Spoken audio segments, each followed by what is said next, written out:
es el Cordero de Dios, digno es el Rey que la muerte venció, digno es el Cordero de Dios, digno es el Rey que la muerte venció, digno es el Cordero de Dios, digno es el Rey que la muerte venció, digno es el Cordero de Dios, digno, digno, gracias sublimes, perfecto es tu amor, tomaste mi lugar, cargaste tú mi cruz, tu vida diste allí, y ahora libre soy. Oh, Jesús, te adoro por lo que hiciste en mí. Oh, oh,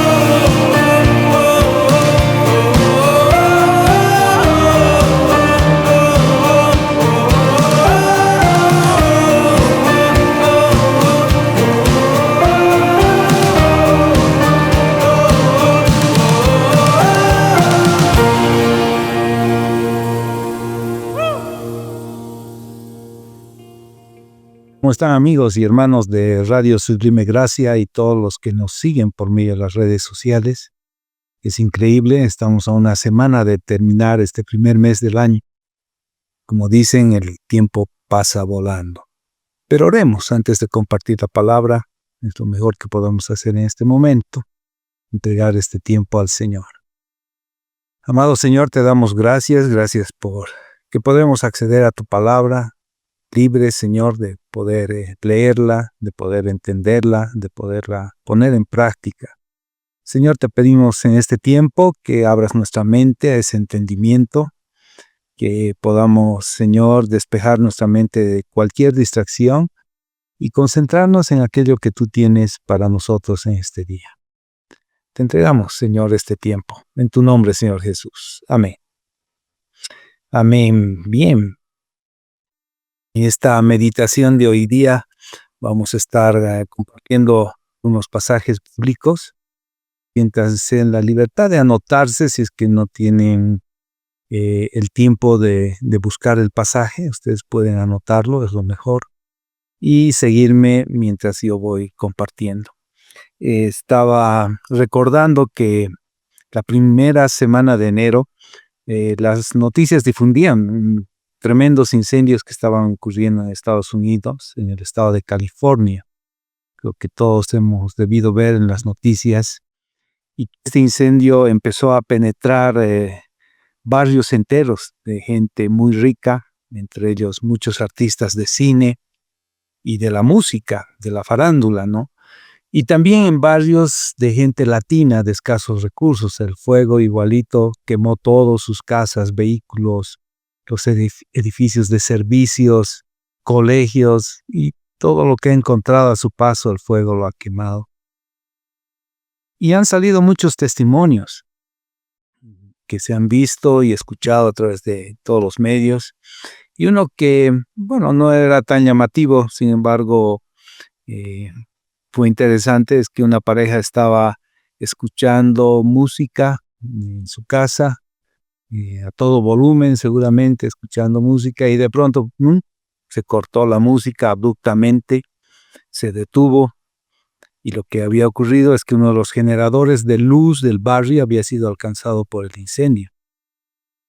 Ellos ya veían el fuego cerca de su casa, sabían que la tragedia se estaba viniendo sobre ellos. Y me imagino que ellos se preguntaban, como todos cuando ocurren estas cosas, ¿por qué Dios da lugar a las tragedias? ¿Por qué Dios da lugar a las tragedias? Y ese es el título de esta meditación.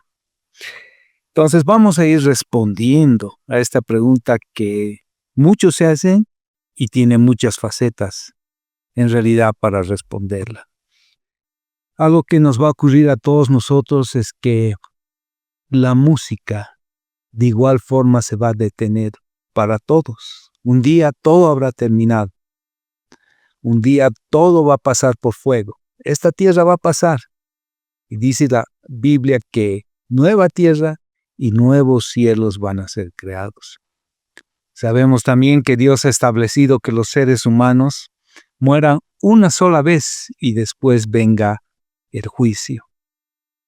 Eso está en Hebreos, el capítulo 9, el verso 27, si es que ustedes quieren registrarlo para respaldar lo que estoy diciendo.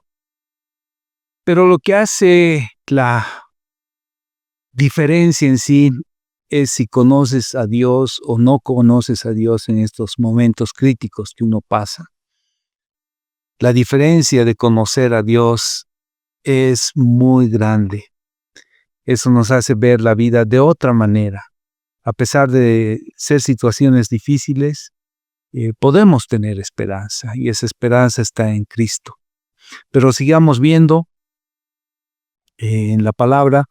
Yo quería recordar un pasaje donde alguien haya sufrido una tragedia igual. Y en la Biblia hay muchos pasajes, ¿no?, que explican tragedias.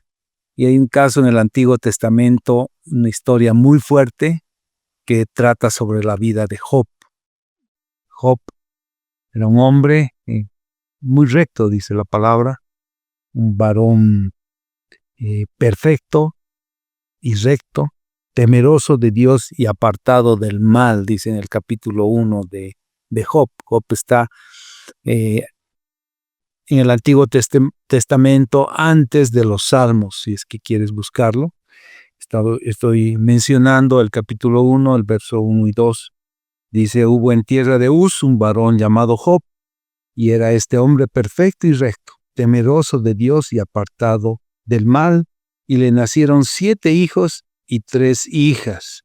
El 3 dice que su hacienda era 7,000 ovejas, 3,000 camellos, 500 yuntas de bueyes, 500 asnas y muchísimos criados, y era aquel varón más grande que todos los orientales. Miren, tenía mucha riqueza, una familia grande, y por eso me llevaba a recordar estos momentos del incendio, porque esta gente en los incendios ha perdido todo.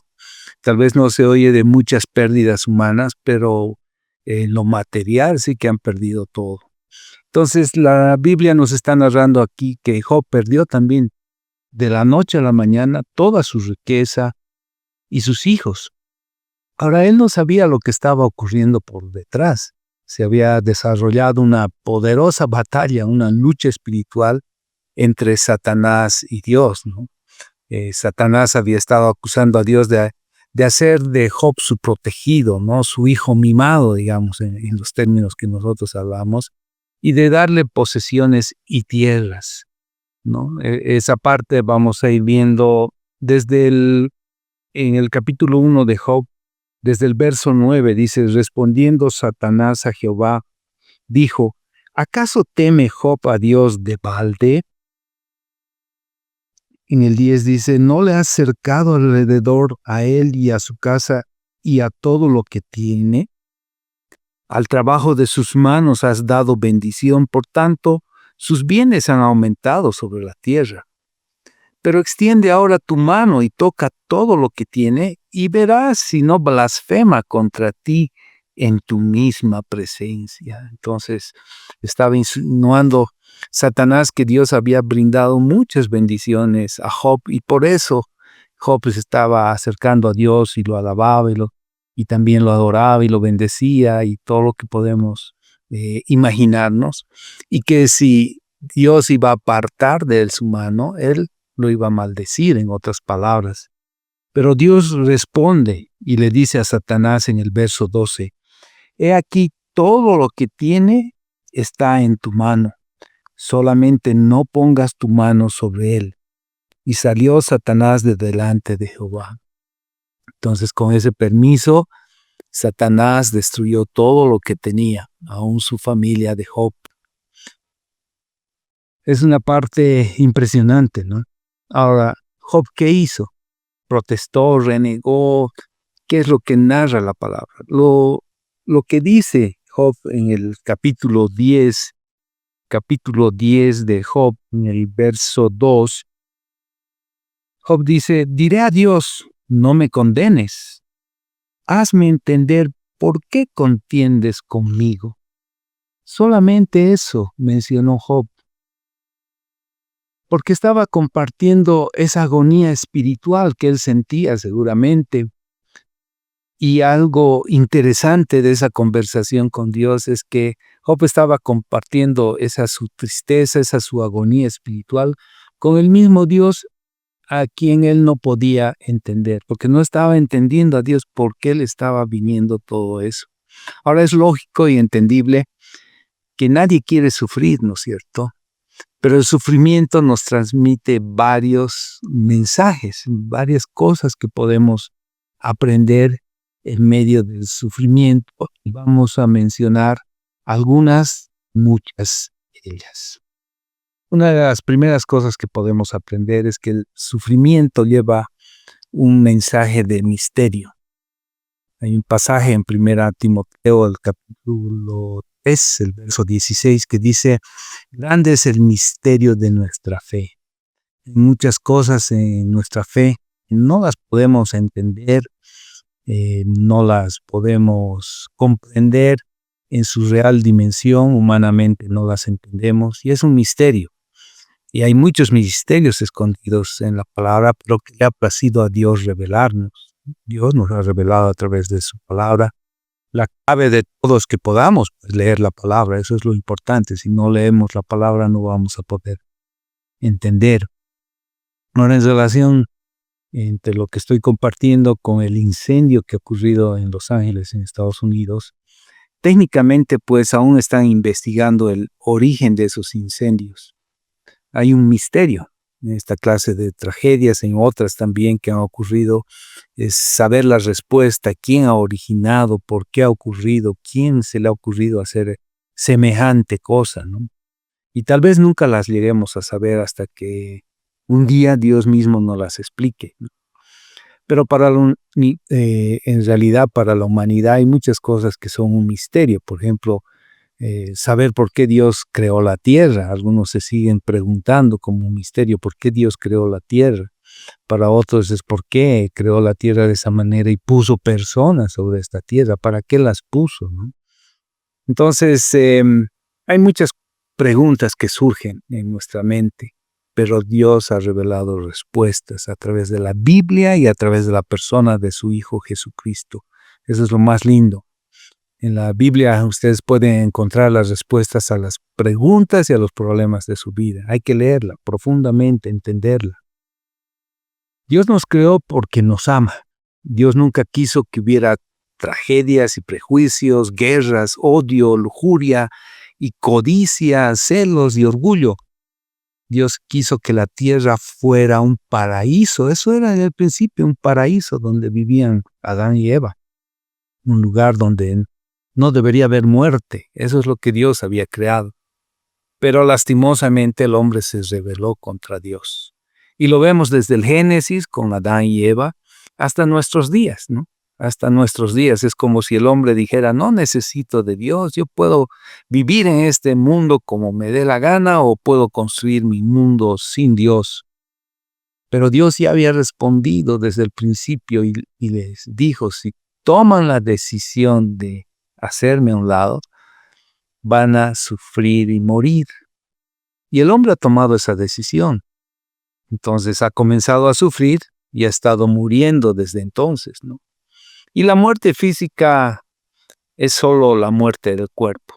Lo que más debería preocuparnos a nosotros es la muerte del espíritu, que lo podemos estar viviendo estando vivos en carne, ¿no? En la carne. Si el espíritu está separado de Dios, ¿qué va a ocurrir? Nos vamos a perder para siempre, para la eternidad, una muerte eterna al estar separados de Dios. ¿Y quién es el autor de todo eso? La Biblia enseña que Satanás es el autor de esa separación del hombre al hacer que el hombre peque, ¿no? Ha traído el pecado. Esa es la causa que tengamos sufrimiento, incluyendo la muerte. Todos nuestros problemas y nuestros sufrimientos, incluyendo la muerte misma, son producto de la rebelión del hombre contra Dios. Ahora, ¿todo queda ahí? No. Gracias a Dios ha Dios ha provisto la solución mediante el rescate de su Hijo Jesucristo. Ha puesto a su Hijo mismo para rescatar a la humanidad del pecado. Por este motivo Cristo ha muerto en la cruz. Por ese motivo también ha resucitado. En el sufrimiento podemos ver eso, ¿no? Esa respuesta a esas cosas misteriosas que no entendemos, pero a través de la palabra la encontramos. Lo otro es que también el sufrimiento hay un mensaje de compasión, o en otras palabras, el hombre puede de alguna manera ser llamado a la compasión, motivado a la compasión. En Mateo capítulo 25, los versos 35 al 36, dice, Jesús dijo, porque tuve hambre y ustedes me dieron de comer, tuve sed y me dieron de beber, fui forastero y me dieron alojamiento, necesité ropa y me vistieron, estuve enfermo y me atendieron, estuve en la cárcel y me visitaron. Y es así, mientras el fuego se siga expandiendo y las imágenes que vemos de gente tratando de ayudar, unos obligadamente como los equipos de emergencia, los militares, Cruz Roja, médicos, enfermeras, que tienen que hacerlo porque es su obligación como trabajadores. Pero es lindo ver que en medio de esas necesidades hay gente que lleva ropa, que lleva abrigo, que está viendo qué dar de comer, porque se despierta en medio de la necesidad, en medio del sufrimiento, la compasión de la gente. Otra cosa que podemos aprender en medio del sufrimiento es un mensaje de unidad. Jesús había estado orando en Juan capítulo 17, el verso 21, y decía, para que todos sean uno, como tú, oh Padre, en mí y yo en ti. Y así deberíamos ser los cristianos, como cristianos, uno en Cristo, si hemos nacido de nuevo, estamos en la familia de Dios, somos hijos de Dios, somos hermanos y hermanas con un mismo sentir. Y deberíamos estar unidos en la adversidad y también unidos cuando todo parece estar bien. Pero en la necesidad, unidos, ver siempre, primero en la casa, ¿no?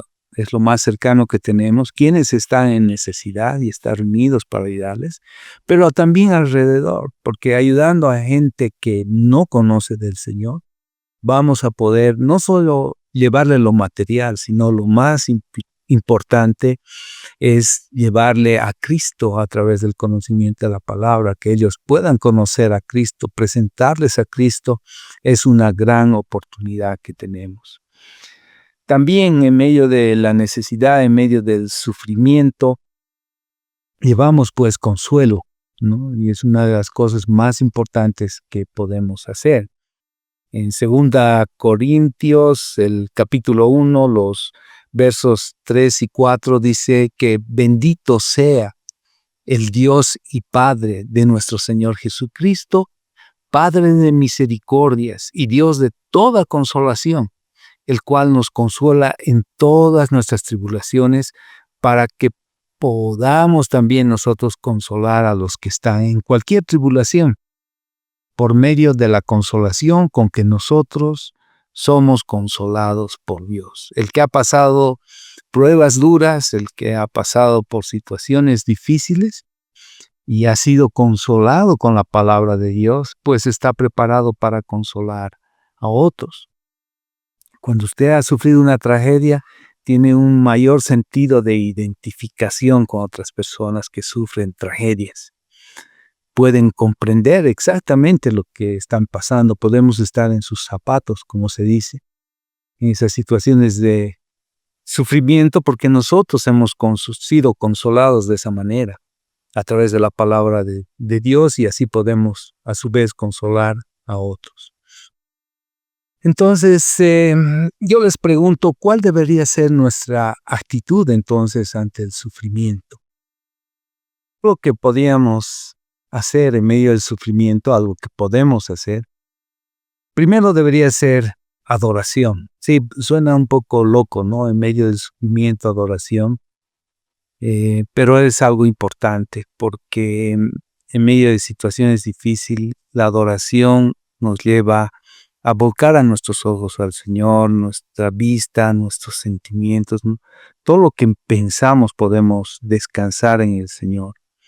Entonces, en medio de circunstancias así difíciles, no es que tampoco a veces relacionamos adorar con estar cantando, no, son palabras de adoración que sale al Señor. Tú tienes que decirle, oh Dios, creo que tú eres el gran y poderoso, oh Dios, no entiendo las cosas que están ocurriendo en mi vida, pero oh Dios, confío en ti. Es una forma de adorar, no siempre con instrumentos, sino cómo nos dirigimos al Señor, esas palabras que lo adoran.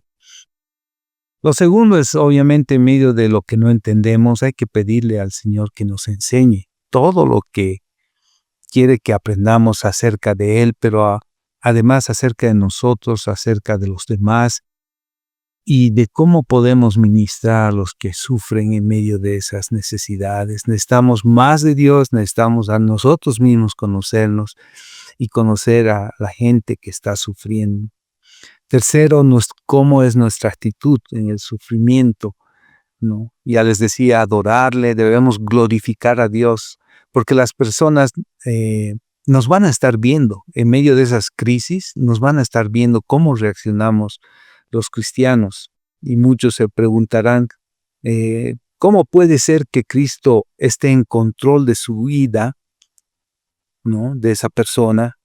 De tal forma que aún estas situaciones pueden ayudar a los demás. En otras palabras, cómo esa persona que aún está sufriendo como nosotros tiene la capacidad de ayudarnos, porque debe haber una diferencia, ¿no? Deberíamos nosotros ayudar a la gente, porque hay esperanza en Dios. Nosotros tenemos esa esperanza. La gente que no tiene a Dios no tiene esperanza.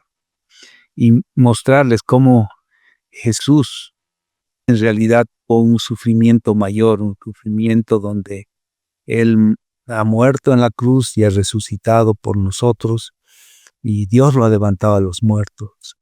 Jesucristo está ahora sentado a la diestra del Dios Padre y Él ve nuestro sufrimiento, ve nuestra vida cada día y sabe exactamente dónde estamos parados. No es que está lejano, Él está viendo cada situación que pasamos. Y la Biblia nos enseña también que debemos ser pacientes en el sufrimiento.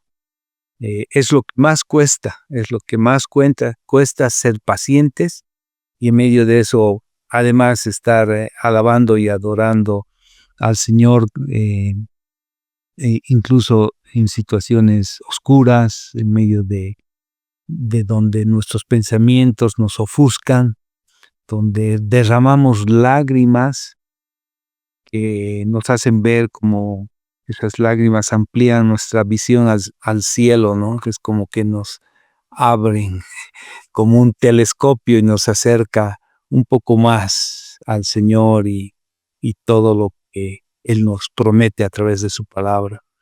Y creo que en el sufrimiento también nosotros podemos recibir un mensaje de advertencia. Estaba buscando la palabra, un mensaje que mezcle todas situaciones, como estamos hablando de los incendios, y hay un pasaje en Amós, de los profetas menores, en el Antiguo Testamento, en el capítulo 4, los versos 11 y 12, dice, quedaron como tizones arrebatados del fuego, con todo ustedes no se volvieron a mí, afirma el Señor.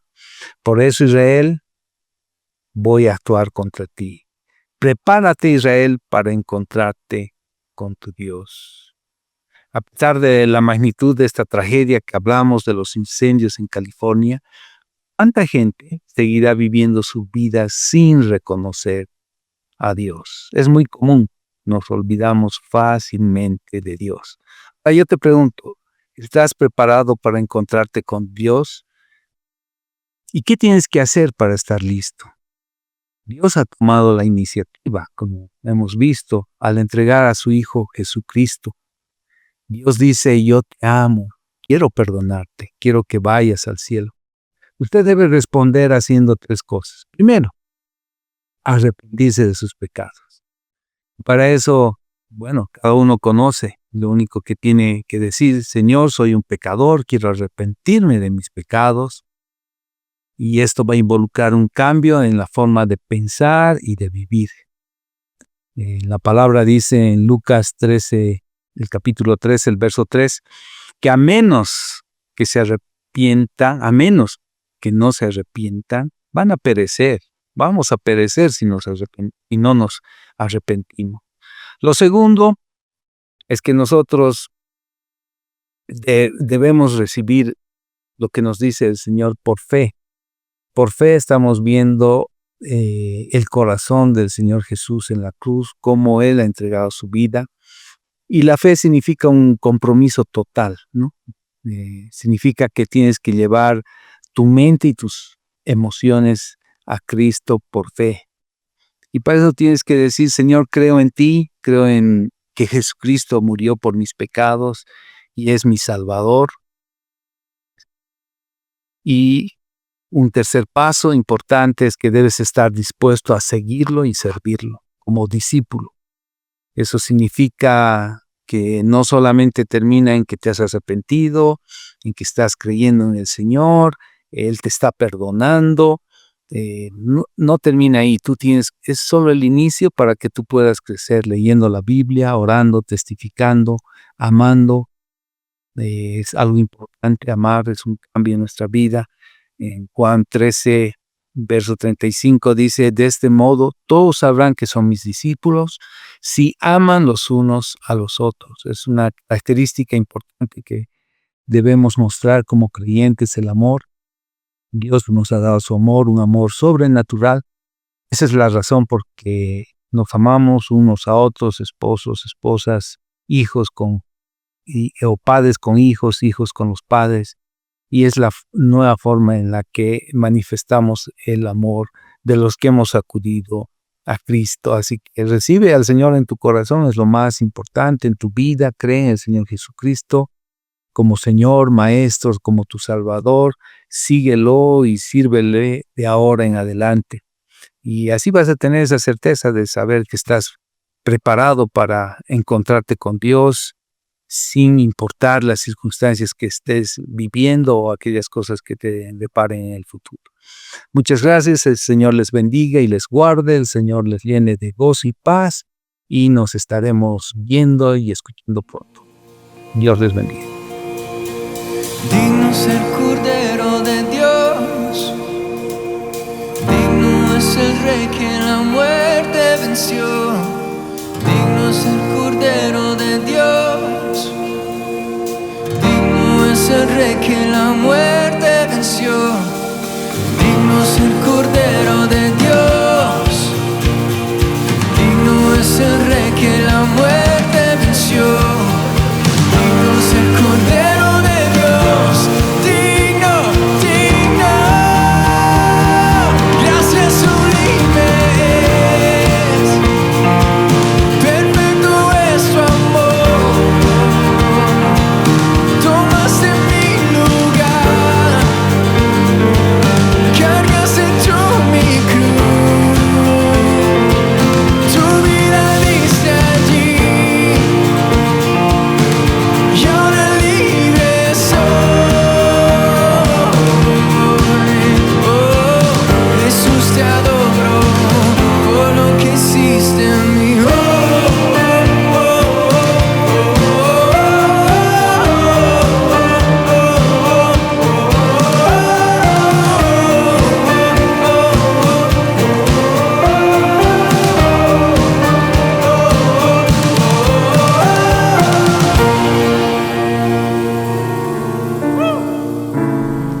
Esperamos que el mensaje de hoy haya sido de bendición para tu vida. Si necesitas consejería o apoyo en oración, por favor no dudes en contactarte. Escríbenos a los siguientes números de WhatsApp. En la Ciudad del Alto, al número 719-05-791. 719-05-791. En la zona central, al número 732-11-354.